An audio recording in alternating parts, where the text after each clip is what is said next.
The summer of 1813 brought unprecedented horror to the Alabama Territory. A massacre so devastating it would forever alter the relationship between settlers and Native Americans in the region. On August 30th, Fort Mims became the site of one of the bloodiest chapters in American frontier history. This tragedy, made all the more shocking by the stunning chain of negligence that allowed it to occur, left an indelible mark on the region's history. The seeds of this catastrophe were planted in the aftermath of the Battle of Burnt Corn Creek, where a disastrous outcome for the white settlers shattered their illusion of security. Fear spread like wildfire through the exposed Tensaw and Little River communities. Families abandoned their isolated homesteads, seeking protection in numbers. Among these refugees were those of mixed Creek blood, caught in a terrifying paradox, dreading the fury of their own kin, while desperately seeking shelter among settlers. Their chosen refuge was the residence of Samuel Mims, an experienced Indian countryman whose property was strategically located a mile from the Alabama River and close to the Tensaw boatyard. Desperate settlers transformed Mims' homestead into a frontier fortress by erecting a nearly square stockade enclosing an acre of land. The stockade had large eastern and western gates, and within its wooden walls stood several buildings, with the Mims family home serving as the central structure. By August 1813, Fort Mims housed 553 people, a remarkable concentration of humanity comprising white settlers, Spanish refugees, free blacks, and families of mixed Indian ancestry. The military presence, on paper, appeared formidable. Under the command of Captain Dixon Bailey, 70 home militia members stood ready, alongside 16 battle-hardened men from Mount Vernon and Fort Stoddard, led by Lieutenant Osborne, and 175 Mississippi volunteers, making a total of 265 trained fighters. However, the fort's commander, Major Daniel Beasley, proved catastrophically inadequate for the task.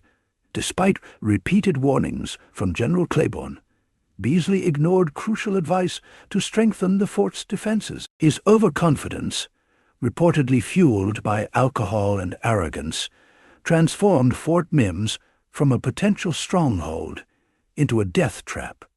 Following the Battle of Burnt Corn Creek, the Creek War Party executed a series of calculated maneuvers. They first marched to Pensacola, where they replenished their ammunition, acquired new weapons, and gathered essential supplies. Moving under the cover of darkness, they returned to their towns and hunting grounds, gathering warriors from across the territory. Led by 4 distinguished leaders, Tuskegee Chief Far-Off Warrior Peter McQueen, Highhead Jim, and William Weatherford, the Red Eagle, the Creek force prepared meticulously for their assault. Weatherford, a man of mixed Creek, Scottish, and French ancestry, was uniquely equipped to lead. Known for his ability to navigate both native and settler worlds, Weatherford brought invaluable insight into settler customs and military tactics. The Creek warriors, numbering over 1,000, staged their final preparations at a plantation close to Fort Mims.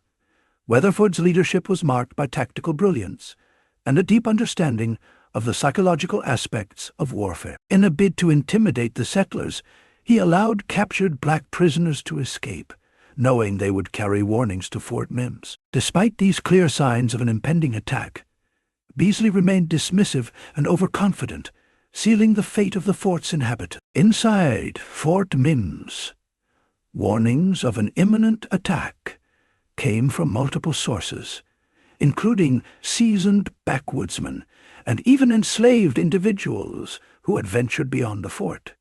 Despite these credible reports, Beasley dismissed them outright. In a particularly egregious incident, he ordered a servant who brought a warning to be flogged, declaring the information a fabrication designed to incite panic. Beasley's negligence reached its peak on August 30th, when the gates of Fort Mims were left open, unguarded, and obstructed by sand. The atmosphere inside the fort was one of reckless abandon, with soldiers gambling, settlers engaging in festivities, and officers engrossed in card games.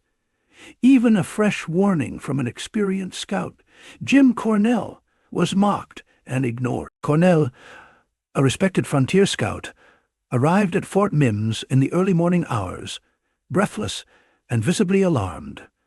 His urgent report of a large Creek force advancing on the fort was met with derision by Beasley and his officers. Instead of preparing the fort's defenses, Beasley ordered Cornell's arrest, accusing him of cowardice and attempting to incite panic.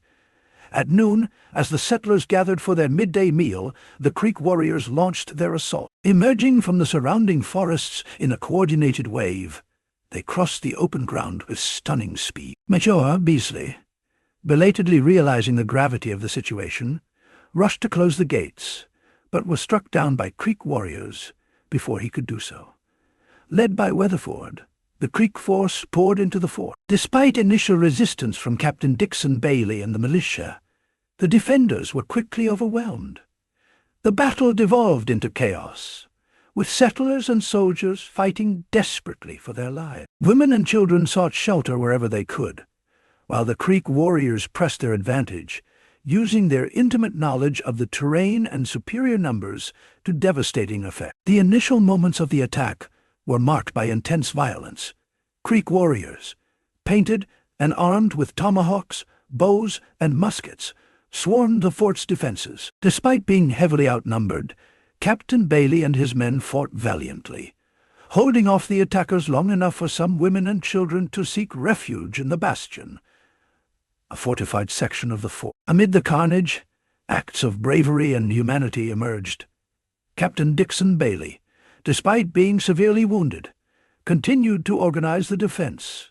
Women played a crucial role, loading weapons, tending to the wounded, and even joining the fight. One particularly poignant story is that of a Creek warrior named Sonora, who shielded a family that had once shown him kindness.